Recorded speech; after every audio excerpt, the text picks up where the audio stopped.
রাসূলের দাদা ঘরের সামনে তাঁবুর সামনে দাঁড়ায়া তায়েফ থেকে আগত সাদিয়া গোত্রের লোকদেরকে বলতেছেন, এই ঘরের ভিতরে একটা এতিম বাচ্চা আছে, বেশি টাকা কড়ি দেওয়া যাবে না, যদি দয়া হয়ে নিয়ে যাও।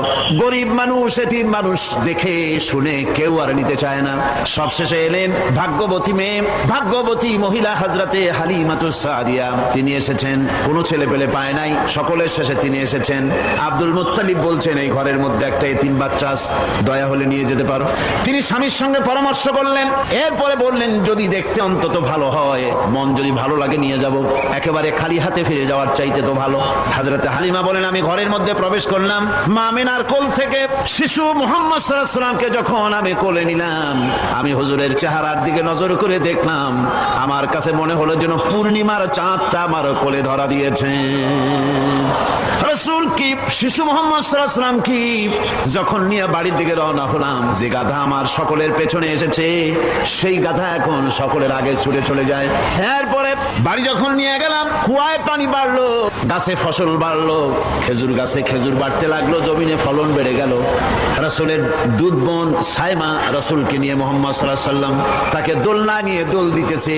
কি আশ্চর্য অবস্থা! সাইমা তাকে দোল দিচ্ছে আর বলতেছে, বেঁচে থাকুক মুহাম্মদ সাল্লাল্লাহু আলাইহি ওয়াসাল্লাম, সে দীর্ঘজীবী হোক। কবি লিখতেছেন, কি আশ্চর্য কথা! বেদুইন বালিকা কারে নিয়ে দোল দেয় সে কি তা জানে? বিশ্বনবী মুহাম্মদ রাসূলুল্লাহ সাল্লাল্লাহু আলাইহি ওয়াসাল্লাম এভাবে এতিম অবস্থায় জীবন তার শুরু হলো। যখন তিনি ফিরে এলেন 6 বছর বয়সের সময়, যখন মায়ের কাছে তিনি ফিরে এসেছেন, প্রতিদিন তিনি খেলা দেখতে যান ময়দানে। ইতিহাসের মধ্যে লেখা হয়েছে, মা প্রতিদিন সন্ধ্যার সময় তাকে ফিরে পান। আজকে সন্ধ্যা হয়ে গেছে, শিশু মুহাম্মদ সাল্লাল্লাহু আলাইহি ওয়াসাল্লাম বাড়ি ফেরেন না। কারণ কি, কেন বাড়ি ফেরে না? সন্ধ্যার দিকে তিনি চলে গিয়েছেন পাহাড়িয়া ময়দানে, যে দেখেন ধুধু করতেছে, চতুর্দিকে সন্ধ্যা হয়ে গেছে, অন্ধকার হয়ে গেছে, কোনো ছেলে পেলে নাই, কেউ নাই। পাহাড়ের পাদদেশে বসে শিশু মুহাম্মদ সাল্লাল্লাহু আলাইহি ওয়াসাল্লাম কাঁদতেছেন।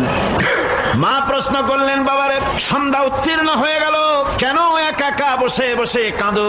তিনি বলছেন, মাজি আজ কদিন খেলা দেখতে আসলাম ময়দানে, প্রতিদিন দেখি যখন সন্ধ্যা হয়ে যায়, মুরব্বী শ্রেণীর কিছু লোক আসে, ছেলেকে নাম ধরে ডাক দেয়, ছেলেরা দৌড়ে তার বাবার কাছে চলে যায়, আর বাবা ছেলেকে কোলে নিয়ে মুখে চুমা দিয়ে বাড়ির দিকে নিয়ে যায়। আমি আজ কদিন পর্যন্ত এই ময়দানে এলাম, কোনোদিন সন্ধ্যা বেলায় তো কেউ এসে আমাকে মুহাম্মদ বলে একটা ডাক দিল না। আমার আব্বা কি নাই? আল্লাহ রাব্বুল আলামিন বলেন, আলাম ইয়াজিদকা ইয়াতীমান ফাআওয়া